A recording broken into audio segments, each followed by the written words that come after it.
Good morning, good afternoon, good evening, everybody. Welcome to this episode of the Note Closure Show. As always, we're honored to have you guys listening in or watching this morning. I want to thank all those that are joining us live on Facebook Live, and then, of course, all those that listen to us on iTunes, Stitcher, and all the great podcast platforms out there. Thank you for listening. In today's episode, I think you guys are in for a really awesome treat. I've known this lady over the last few years and been able to watch her just absolutely transition from living here in the States, working on notes, living it, and then basically choosing to change some of the things that she was working on to literally live a life that a lot of people only could dream of. I mean, this lady is out there doing some amazing things, traveling, and absolutely just having a great time and using the power of her note business and real estate to help finance her dreams. And so we're very honored to have us join us live from Puerto Rico this morning, my friend Lindsey Gordon. Good morning, Lindsey. Good morning. How is you? So we were talking beforehand. You said the weather is a nice 80, 85 degrees down there today. Is that right? Yeah. It's beautiful out. Right. And so let's talk a little bit. How did you get started in real estate and note investing? Let's go back to the beginning. You've been doing this for a while. So why don't you share with people kind of your journey and how you discovered notes, and we'll go from there. When I was 22, I graduated college, and I happened to meet someone who was doing real estate, and they've been doing it for about 6 years. So I started learning alongside of them, and I bought my first property that winter. And so from there, I just was flipping properties, renting properties, and you get connected to the right people. And we met someone who was buying non-performing second mortgages. And the property business was great. I mean, you can't complain, but there are some things you can complain about. And so when we started learning about notes, we realized that there was a lot of benefits to doing that, and it seemed a lot more profitable. So, and we also felt like we could expand more. And I've always wanted to be able to be virtual. So that allowed me to have that flexibility. Yeah, and you were living up in the Philadelphia area, right? Or New Jersey area, is that right? Is where you were originally living? Yeah, I'm from right outside Philadelphia. There you go. Go Cowboys. No, just Eagles, come on. We won. Just give us some credit. Exactly. And so you guys started buying seconds. Is that correct? You had a portfolio. You're buying a pretty good chunk of seconds and stuff. Were you using your own money or other people's money? So everything I've always done, I just started out with like a small amount, and I started out with my own money because I wanted to see how it worked, just to validate what people were saying was true. And then once I did the first small pool, we quickly grew from that to raising money to having a private placement and starting a company around it. That's awesome. And when did you guys decide to make the transition down to Puerto Rico? What was the thought that went into that? And kind of, why don't you talk, because I know that before you didn't talking like the tax advantage and stuff like that, you've always wanted to live in the the tropics, or what kind of led to that? You just get tired of the Philly winters? Actually, I had lived in Philadelphia for 28 years, in the Pennsylvania for 28 years, and I never even thought of leaving. I always loved traveling, but I never thought of moving. But one day, Joe got some information about the ability to not have to pay taxes and live in Puerto Rico. So once he found out about it, I was all in for that, because obviously, our business is tax heavy, and to go from paying a lot of taxes to zero is huge. So, I mean, it made perfect sense. And I also wanted to learn Spanish, and, you can't complain. Right. So let's talk about that. What are some of the tax advantages that you guys have of you guys started a new company it's Puerto Rico based, right? We actually didn't have to even do that. Okay. We just have our company in the States, and it's all based on capital gains. And so any money we earn through capital gains is 0%, because it's based on where we live. And since we're located in Puerto Rico, then we don't have to pay taxes to all of the mortgages that we deal with in the States. That's good. Yes. For those that don't know, we do run into a lot of either short-term or long-term capital gains. It depends on what happens with the deals and that aspect of it. So how long did it take you guys to jump, basically move down there? Was it this a 6 month, a 3 month, a 3 week, a year? I know you and Joe we talked about it a while back, and the next thing you know, boom, you're down there. I was like, wow, that's awesome. I'm so excited for you guys. So what's kind of the process? Because a lot of people will kind of think, wow, I have my house here and I got the kids in school and other things. You guys just went and did it and didn't care, right? Yeah, I actually had just bought up a house. I'd spent 4 months fixing it up. I had just moved in. Joe said, in a week, we're going to go visit Puerto Rico. And we went to visit. And then 2 weeks later, he said he's moving down. And 2 months later, I moved down. There you go. Awesome.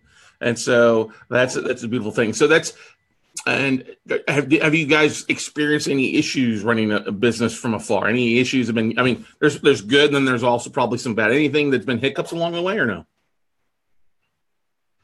Well, not everything's perfect. Obviously, Puerto Rico definitely runs a little bit slower, but that doesn't really hinder us because we actually, I kind of just sit in my room in Puerto Rico and I work with everything in the States. So as long as everything in the States is going well, it doesn't really affect us. Right. You haven't experienced anything with electricity or internet or anything? Is it just normal, kind of come and go a little bit, or has it been pretty good for you? Oh, no, it's been great. Sure, I had to get on a plane like a few hours before Maria hit and leave. So I left for like 3.5 months or something. But then once I got back January 1st, I live in like the touristy area right by the beach. And so they like to keep that going. And so I've had no issues at all. Right. So I know that we've communicated a while back that you were talking about you found a great place. Is it cheaper living down? The cost of the living cheaper? Is it more expensive? What are you seeing down there? It really depends on what you want. If you want like oceanfront places, and they're in like really nice, huge places, they can be more expensive, but still cheaper than like a Miami or something like that. But you can then turn around and go 2 blocks and get something really, really cheap. So it just depends on what you're looking for. Cool. But I'm sure one of the great things I think you've shared too is the fact that it's you found a great place. You're near the water, tourist range. Then I think one of the things I was noticing in your bio, you talked about that you found a portfolio of commercial loans down in Puerto Rico that you started working. Is that correct? Well, we actually were thinking about finding a pool of commercial loans, but we ended up just going and buying the REOs themselves after they had been foreclosed. So we bought a pool of 55 commercial properties in Puerto Rico, and we're in the process of selling them off. I think I have about 15 left. Oh, that's awesome. And did you get that direct from a bank down there, broker? How'd you kind of come across that? Yeah, it was through a broker for a bank in Puerto Rico. Okay, cool. That's awesome. Now, that's a beautiful thing. Are you seeing that the property values are still holding, or are they dropping any? Or you picked them up. Obviously, you're a smart girl. You know exactly how to price appropriately and stuff like that. How big a discount did you end up seeing that you got it compared to what you're selling it for?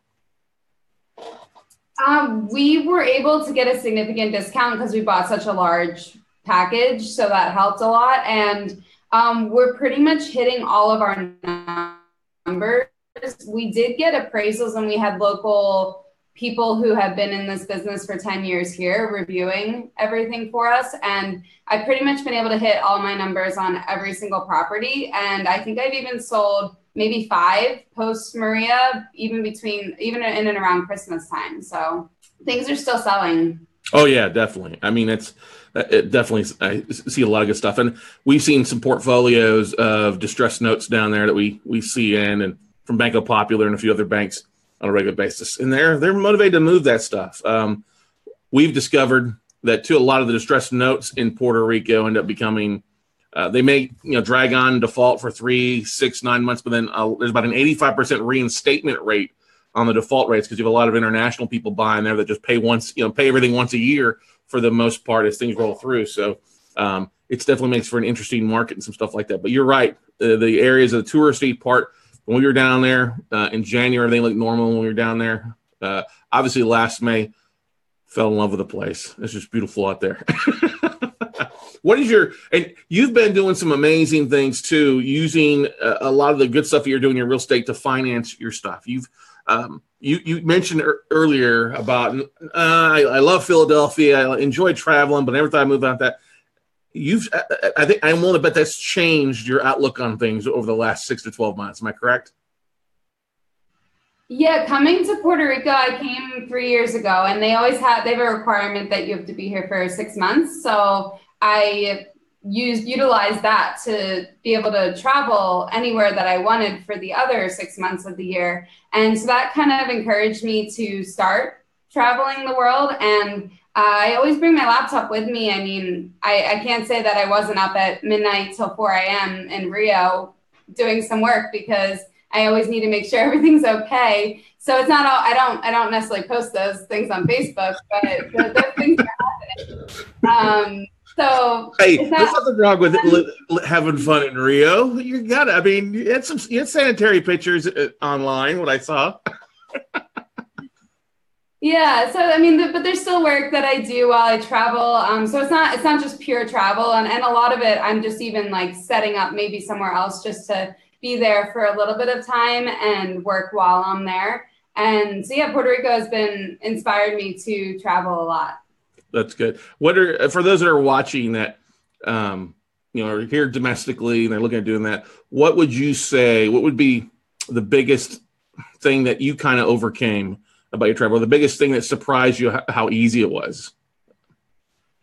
For traveling? For traveling, but then also being able to carry on your business, remotely from the U.S. Because a lot of people, there's a lot of people, I'm sure you've seen this, I can't buy a note that's, states away. Now you're a country away. A lot of people flip out about that. Talk about that anything that was the big surprise for you, that it was easier for you because the fact that you're using, agents, or you're using servicers. What's been the biggest aha? Has it just been easier than you expected to do it remotely? Yeah, actually, I think sometimes, even when I'm not in Philadelphia, I think sometimes I have the hardest time dealing with I have some property in Philadelphia, and sometimes I have the hardest time doing things there. And I'm like, why am I not just doing the same thing I'm doing in all the other states? I've sold a property in Georgia. I'm selling a property tomorrow in Arizona. I'm selling properties everywhere, but it makes it even easier for me, actually, because I have to find someone to take care of it for me. So I have like a whole system of how I find the best people to represent me. And then that makes traveling just as easy, or being in Puerto Rico just as easy. I mean, I have regular cell service here, and everyone's pretty reachable nowadays by email. It makes it so easy to be moving around and in contact with everyone. Yeah, exactly. When you talk about the use of Skype or Zoom or cell phone or text or Facebook message, I mean, there's a whole variety of way to get a hold. I think we communicate in 3 or 4 different ways, getting everything set up that people take for granted, that you can really clone yourself remotely and make some things happen. So what has been your favorite place that you've traveled to in the last year? I think it has to be Spain. I went to Spain and Portugal. I did a road trip for a month, and it was really, really fun. I really like Latin culture, and it was a little bit actually more like the US maybe than Puerto Rico is. So it kind of felt a little more at home there too. That's good to know. I'm headed to Barcelona next here in a few months for a cruise out of there as well. So that's good to hear. You'll love it. Yeah, I'm sure. I'm looking forward. Habla un poquito español. Have you got some goals for yourself over the last 12 to 24 months of things that you want to accomplish, not only this year, but your long-term dreams? I mean, you're doing some and traveling some places and thinking, I can only make that in a dream, stuff like that. But you're living your dreams, which is why it's such a beautiful thing to see. You can just tell the energy, as I was telling you earlier before, the energy is just coming out of you in your photos. You can just see the smile across your face of how much fun you're having and stuff like that. What are some of your biggest goals? And have you adjusted your goals over the last 24 months because of the new things that you're accomplishing and the new places that you're going?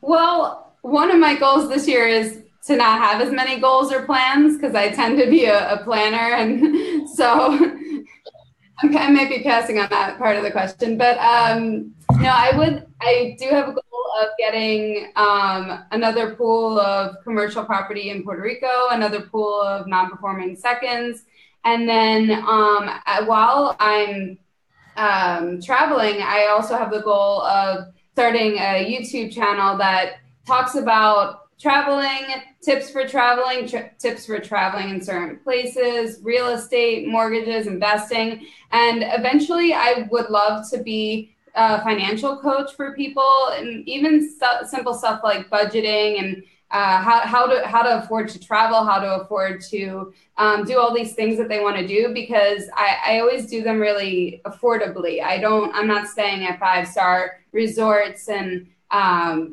you can't necessarily travel for 6 months out of the year and do that. So there's ways to do it. And I want to share all that information and everything I've been learning with other people.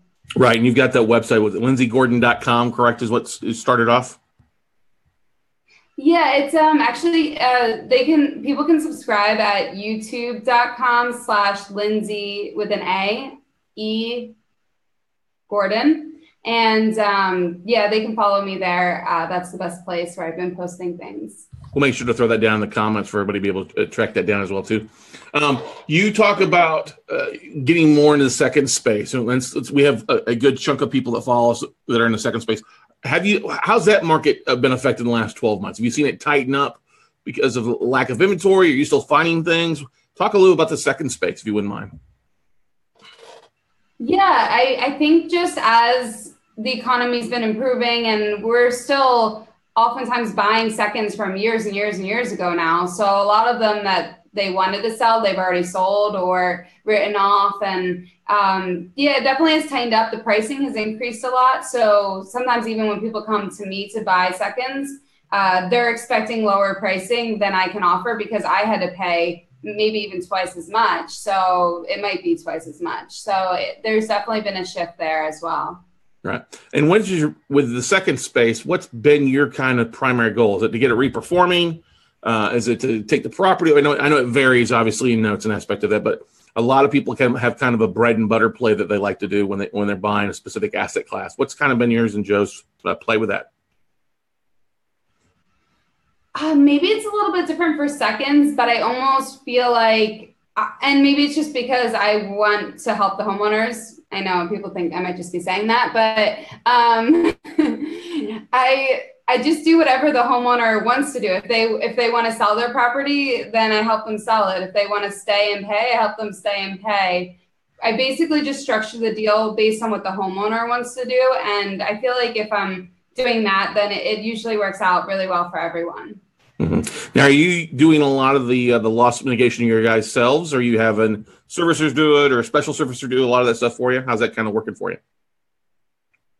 We have a servicer that we put the notes with, but I do a lot of the negotiations. Okay, cool. And how has that worked out being remotely? A lot of emails or phone calls still, and while you're traveling across the country, do you have an interesting story of where you were doing something fun and had to stop what you're doing to get on the phone with a borrower? Yeah, sometimes I forget, like I'm walking down the street and I sometimes forget how noisy it is. And I think, I'll just answer this call from this borrower. Meanwhile, they think I'm in an office and there's like a dump truck dumping something. And I'm like, I might have to call you back. And they're like, what? Why did you answer the phone? Yeah, so I have to be more careful sometimes, but yeah. I've done that before myself. They're like, where are you? You don't want to tell them I'm on a cruise or I'm not having fun, because they start thinking differently. What? I'm not going to pay. You don't need my money. Yeah. So have you found that with your second space that you are, what's kind of the ratios? Because in the first space, if you're buying 10 notes, you're going to get, 2 to 3 that'll get reinstated, 2 to 3 that will, you do cash for keys or deed to loan, and the other 4 to 6 you'll end up foreclosing. What kind of ratios do you see on your second size? Do you keep track of that? We usually find that about maybe 7 out of 10 will work out in some way. It's usually maybe 1 or 2 will do some sort of sale or short sale out of 10. And then the other few, there might be like 1 or 2 that'll satisfy. And then the rest I would say would do a modification. Okay, that's good to know. That's good. Do you have any that you've had to put on in a file cabinet and wait for a while on anything? Yeah, I would say maybe like 3 out of 10. But recently, some of those that I put on a shelf a few years ago, they have been even sending in full payoffs now, which it's been nice.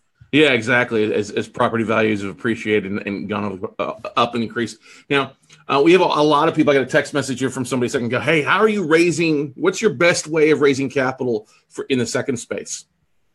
You have any tricks, any tips that you would like to recommend to people? Networking, knowing your deal flow. What's kind of tips you can give some people in the second space for raising capital?" So raising capital, if they're coming from some other industry where they raise capital, that's how I did it. I was raising money for property. So I already had good relationships with people, and that made it a lot easier to transition them over into what I was doing in the seconds, because they trusted me. They knew I knew what I was doing, and I was making smart choices, because otherwise it can be a little bit difficult to convince someone who's new, especially new to seconds, that it's a good idea. It definitely is. I could say it's a good idea, but they might not actually believe me. It is a good idea. It's a good idea. Exactly. Especially when you look what people are paying here domestically for REOs and traditional property, the note space is still a substantial discount than what most people are seeing out there. So yeah, totally agree with that, Lindsey. Well, you have your team back home in the United States. Did you have an office up in the Philadelphia area? Are they still up there when you and Joe moved down, or how did that work out for you? We actually, when we moved to Puerto Rico, we brought one person with us. We kept one person on virtually, and we got rid of the office. We outsourced everything. We outsourced all our documentation. We outsourced our servicing, and we outsourced all of our technology needs overseas as well. So we actually only contract with people now, and we work virtually with everyone. So we don't have anyone in any office or any employees. That's awesome. For those that are watching out here, any questions for Lindsey this morning? Join us live from sunny and warm Puerto Rico. Now, with the hurricane going through there was some damage on there. Is the comments that the island is still half without power, and is that kind of over dramatized, or is still a lot of areas in Puerto Rico that are having a rough time? I think there are some areas that are, but I think people misunderstand that there are areas that are perfectly fine. Because I have people constantly calling me up saying, "Oh, well, you don't have any water, you don't have any electricity," and I'm like, I'm living a regular life. It's back to normal in my opinion. And there's a lot of people down here helping with the relief efforts. So I would think day by day, things are getting better. That's good. That's good to hear that. Definitely being back to normal is an important aspect of it. But if it's not, you're just a plane trip away from being in Florida or wherever you want to be. Excuse me, using my light there. Thank you. Steph is saying hello this morning to you. Come over and say hi real fast. Yep, say hi. Come on. Hi. She's like, no, I'm going to the gym. Anyway. There we go. All right. Thanks for the interruption. Go. Bye and goodbye. Thank you. So sorry. So one of the things that is important is you're done a great job. You said some great things there that I think people fail to realize. You're using offshore people. I'm sure you're using a lot of VAs. You have somebody back home who works virtually for you. You're using technology to replace that day in, day out, or the minute by minute interaction, correct? Yeah. Good. So it's possible. And you're also saving money compared to what you would be paying a full-time salary and taxes and payroll things, correct? Yeah, we've actually saved a lot. And I always think it's in business, anytime that you can pay for a service, even if you pay a little bit more for the service and you're not just paying for someone to be around all the time, I always think that's better, because you'll have less overhead, and if you're making a lot of money, then they're making a lot of money. And so it just goes hand in hand and usually works out better. Exactly. Big Dan Zatowski says, good morning. One of my favorite people in Puerto Rico. So shout out from Dan this morning. Hey, Dan. Are you seeing, with you living in the area there around La Concha, in that neck of the woods, tourist area, how does that kind of, let me say this in a different way. What was the biggest surprise with the people in Puerto Rico? Are you finding that there are a lot of people looking for work there, people very friendly of Americans coming into the States or into Puerto Rico? Has there been any pushback at anything? When I was there, we had nothing but great things, but we also noticed that we went to some different areas. People were a little, very pushy and kind of very aggressive towards the tourists. Do you see any of that happening?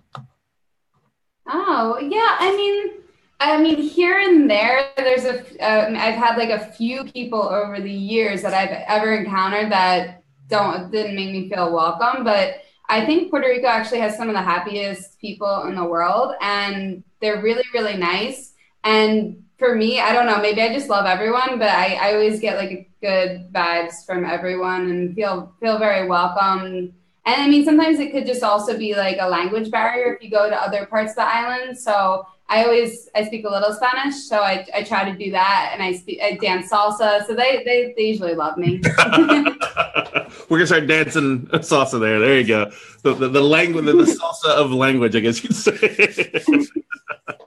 That's a beautiful thing. What do you miss the most? Do you miss anything from up here in the States? What's the thing that you miss the most from being down there? Anything on a regular basis? Well, I was living in DC, and I actually the partner dancing in DC is better, but so I have been missing that, but I don't really miss the cold. I don't miss Pennsylvania too much. Sorry for people who are there. Anything else besides the cold and the people? No, everything's good. That's the beautiful thing. Yeah. For the most part, I mean, you have to get used to it. Like every time I come back, I have to get used to it because it's like living maybe a little less connected, a little less, you don't have everything at your fingertips as much. Like we don't have all the apps that all the other cities have. We don't have, we don't have everything. It's more like living in like the 2000s or something. So just rewind back. That is a good analogy. I like that aspect because that's what I would say too. Is you don't have all the creative apps that you get on your phone in every big city around here, but you still have plenty too. The people are friendly. You still have great food. You're not living in a third world country. I mean, that's the thing that a lot of people were when we went on the cruise recently, we stopped in Puerto Rico and there people were scared. Oh, we're not going to go on to it. So it was a little bit less attended, but we just the places that people go are going to be the first places that get turned on. People are glad to have you there. You're doing some great things down there.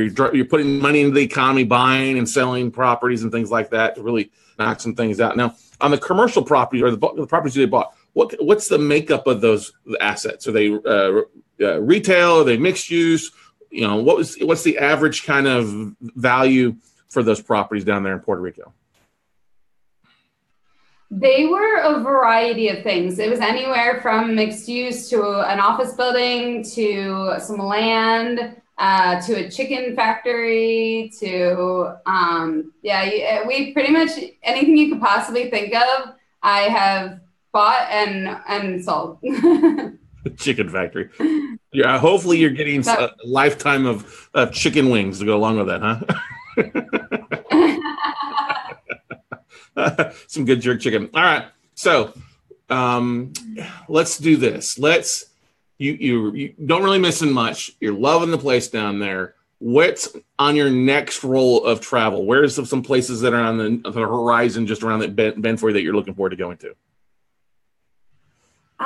I have a few things up in the air because, like I said, I don't have any plans this year, but I think I will end up in Colorado skiing because I do like to just visit some snow here and there, and Costa Rica. I think that's just next month, so that'll be fun. That's another very kind of Americanized area there, and a lot of expatriates living down there. We've got some friends that have some property down there that love it. I need to get down there. Next time I'm coming to Puerto Rico, I'm calling you before I head out.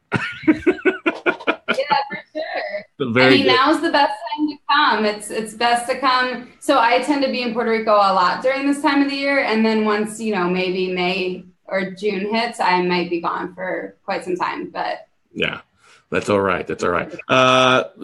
Dan asked a question here. How is the government in PR with real estate deals? Is there an issue with corruption you have to be cognizant of by any chance or no? For the most part, we haven't had any issues there. I would say it's not corrupt. Like I would imagine maybe like a Panama or somewhere else, like outside the U.S., where they could just say you're not a citizen. We're U.S. citizens buying U.S. property, so there's still a lot of guidelines they have to follow that are along the same lines. But there's definitely still some internal issues with taxes and things like that we encounter here and there. But we have a really great law firm that handles everything, and so it's been fine. Yeah, definitely good. We visited with some mortgage brokers and real estate agents when we were down there, and then actually a judge on the not the appeals court. I can't remember what his title was, but the thing about Puerto Rico, if you're buying distressed debt in Puerto Rico, it's a longer foreclosure time frame, similar to New York and New Jersey. But that's why I think you made a really smart play. They're buying the REOs; it was already done for you.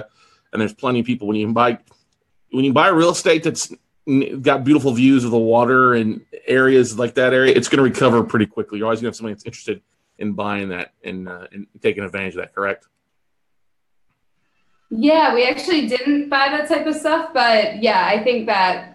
It depends. If you're looking for residential, that would probably be a better bet. For us, we just bought in the weirdest parts of the island. And so it actually worked out well. But I would say, and on his note, with buying notes, you would definitely encounter things where you're going to go to court and, the borrower is going to show up and it's the uncle who's the judge. Definitely would encounter things like that. So that was we take it federal. You might want to take them federal because of that. That's a very good tip. Very good tip. Thanks for asking that, Dan. Definitely. Thanks for answering that, Lindsey. Well, hey, Lindsey, I don't want to take too much out of the rest of your day of having fun there. I want to thank you for joining us on here. Once again, guys, you can check out our YouTube channel by looking for Lindsey E. Gordon there on her. I will post a link below here. If you're listening to this on iTunes, you can go to the blog at weclosenotes.com. We'll have all the links to Lindsey's profile. Now, you guys are still actually buying and selling. If somebody's interested in buying some real estate down in Puerto Rico, should they reach out to you as well? Yeah, I mean, we have commercial properties that we still have left. We are looking to get another portfolio. So if they're interested in that, they can reach out to me. And then we also have non-performing second mortgages for sale as well. So if they want to buy those, we have they can cherry pick and bid on individual assets there. Okay. And is it silverbaycapital.com, the website for you guys? Yeah, they can email me at lgordon@silverbaycapital.com. Awesome. El Gordon, Silver Bay Capital. Lindsey, thank you so much. I appreciate it. It's always a pleasure to catch up with you. So a little peanut butter and jelly this morning here because you guys are in 85-degree weather and it's a nice, cool 37 degrees here in Austin. Well, hey, the flight, get on the plane. I know, right? Southwest flies there. Everybody flies there. It's a beautiful thing. So give our best to Joe. We will look forward to seeing you later. All right, Lindsey? Sounds good. Thank you. Have a good day. Thank you. You too. Thanks. Bye. All right, everybody. That will wrap it up for this episode. Go out, make something happen. You see what Lindsey has done a tremendous job of changing her focus on some things and realizing, hey, let's go do this. And literally, I love the fact that she said something about, not really trying to plan too much. Just go with it. As things pop up, kind of go with it and make a lot of great memories and do things a lot simpler than maybe you expect to be. And that's the thing. I think that a lot of us see that we overthink things, we overestimate things, when literally it's just about hopping on a plane, going and doing some things sometimes. So go out, make something happen today, and we'll see you all at the top, everybody. Bye.